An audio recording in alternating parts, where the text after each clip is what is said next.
TTD ఉద్యోగి బాలాజీని అనుచితంగా దూషించిన వ్యవహారంలో పాలక మండలి సభ్యుడు నరేష్ కుమార్ ఎట్టకేలకు క్షమాపణ చెప్పారు.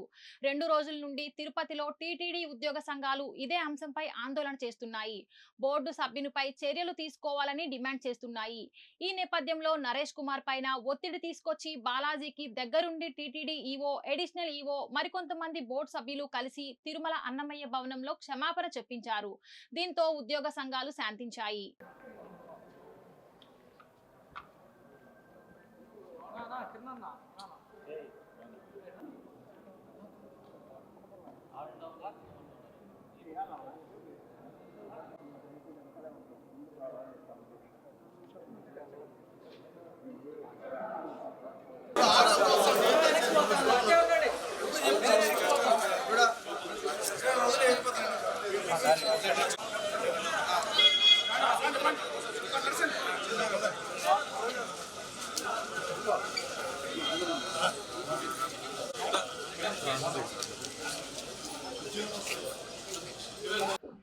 ఈరోజు ఏమి ఆ ఘటన నడిచింది, ఆ ఘటన గురించి మా బోర్డ్ మీటింగ్ హాల్లో నడిచింది. అందరూ మన association, employee association leaders, Balaji, నేను అందరూ కూర్చొని, ఈవో, అడిషనల్ ఈవో అందరూ కూర్చొని మా భాను అన్న, మన శాంతారాం గారు కూర్చొని మేము సాల్వ్ చేశాము. ఇది మా కుటుంబం విషయము. సో ఈ కుటుంబంలో కొంచెం ఇది తేడాగానే అయింది. దీన్ని సర్దిద్దుకొని పోవాలా అని అందరూ మాట్లాడుకున్నాము. దీనికి ఆ పరిష్కరణను అయింది. సో ఇది సాల్వ్ చేసుకున్నాం. ఇది సాల్వ్ అయిన తర్వాత ముందరికి మనం మెట్లు నడుచుకోవాలా అనేసి డెవలప్మెంటల్ యాక్టివిటీలో, తిరుపతి డెవలప్మెంటల్ యాక్టివిటీ దీన్ని దీన్ని మన ఘనతని జాస్తి చేసుకునే దృష్టి నుంచి ఏమేమి నెక్స్ట్ చేయాలని మేమంతా మాట్లాడుకున్నాము. దాన్ని చేసి దీన్ని సాల్వ్ చేసాం. ఈ ఇష్యూ మొన్న జరిగినటువంటి సంఘటన చాలా దురదృష్టకర సంఘటన. అలాంటి సంఘటన జరిగి ఉండకూడదు. బాలాజీ పట్ల మా ధర్మకర్తల మండలి సభ్యులు వివరించిన తీరు బాధాకరం. దానికి వారు పశ్చాత్తాపడుతూ ఈరోజు బాలాజీ గారిని కలిసి వ్యక్తిగతంగా చేసింది పొరపాటు అని చెప్పడం జరిగింది. ఉద్యోగ సంఘాలతో మిత్రులందరూ ఉన్నారు. దాంట్లో భవిష్యత్తులో ఇలాంటి చర్యలు పునరావృతం కాకుండా ఖచ్చితంగా, ఎందుకంటే క్షణికావేశం చేసినటువంటి తప్పది. ఆ తప్పుని ఎవరు సమర్థించట్లేదు. కాబట్టి ఆయన కూడా బాధపడ్డారు. వాళ్ళ కుటుంబ సభ్యులు కూడా నాకు ఫోన్ చేస్తారు. నరేష్ వాళ్ళ కుటుంబ సభ్యులు కూడా, అన్న తప్పు జరిగింది, దీన్ని మన కుటుంబంలో ఉన్న సమస్య కూడా పరిష్కరించుకుందామని చెప్పారు. ఉద్యోగ సంఘ నాయకులు బాలాజీ కూడా దీన్ని సానుకూలంగా స్వీకరించి వారు దీనికి ఈ ఎపిసోడ్కి ఇద్దరితో ముగించాలని చెప్పి వారు కూడా 10 నిమిషాల్లో వారి నిర్ణయం కూడా తెలియజేస్తారు.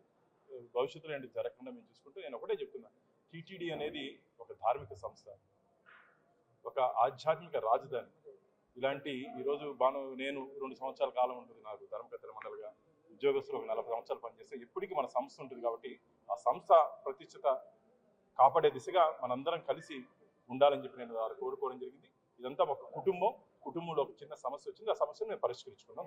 ఒక 3 రోజుల క్రితం టీటీడీ ఉద్యోగి పైన అనుచితంగా ప్రవర్తించినటువంటి బోర్డు మెంబర్ నరేష్ కుమార్ గారు, అది జరగకూడనటువంటి ఒక సంఘటన తిరుమలలో జరిగింది.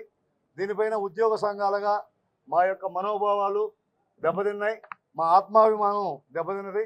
అందుకని దానిపైన చర్యలు తీసుకోవాలని చెప్పి మేము బహిరంగంగా క్షమాపణ చెప్పాలి. అదేవిధంగా ఆయన తన సభ్యత్వానికి రాజీనామా చేయాలనేటువంటి ఈ మెయిన్ డిమాండ్తో మేము 2 రోజుల పాటు ఆందోళన నిర్వహించాం. మా యొక్క ఆందోళనను దృష్టిలో పెట్టుకొని జరిగినటువంటి సంఘటన ఉన్నది మొత్తం కూడా రాష్ట్ర ప్రభుత్వం, అదేవిధంగా టీటీడీ యాజమాన్యం క్షుణ్ణంగా వీడియోలు అన్నీ కూడా పరిశీలించిన తర్వాత ఈ జరిగినటువంటి సంఘటన వాస్తవమైనటువంటి నిర్ధారించుకున్న తర్వాత ఏదైతే టీటీడీ ఉద్యోగులుగా మేమందరం ఏదైతే కోరామో అది కరెక్ట్ అనేటువంటి విషయాల్ని టీటీడీ బోర్డు, టీటీడీ ఈవో, అదేవిధంగా అడిషనల్ ఈవో, మిగిలిన జేఈఓలు అందరూ కూడా యునానిమస్గా అంగీకరించారు. జరిగినటువంటి సంఘటన పొరపాటు, ఇలాంటి సంఘటన భవిష్యత్తులో జరగకూడదని చెప్పి ఆయన్ని మన భక్తులకి అదేవిధంగా టీటీడీ ఉద్యోగులకి ఆయన క్షమాపణ తెలియజేశారు. కాబట్టి సంస్థ యొక్క ప్రయోజనాలని దృష్టిలో పెట్టుకొని భవిష్యత్తులో ఇలాంటి సంఘటనలు పునరావృతం కాకూడదని చెప్పని మేము గట్టిగా మా అభిప్రాయాన్ని టీటీడీ బోర్డుకి యాజమాన్యానికి తెలియజేశాం. వాళ్ళందరూ కూడా దాంతో ఏకీభవించారు. అదేవిధంగా మిగిలినటువంటి ఉద్యోగుల సమస్యలపైన కూడా టైం బేస్డ్గా ఖచ్చితంగా పరిష్కారం చేయడానికి మేము ప్రయత్నం చేస్తామని చెప్పి వాళ్ళు హామీ ఇచ్చారు.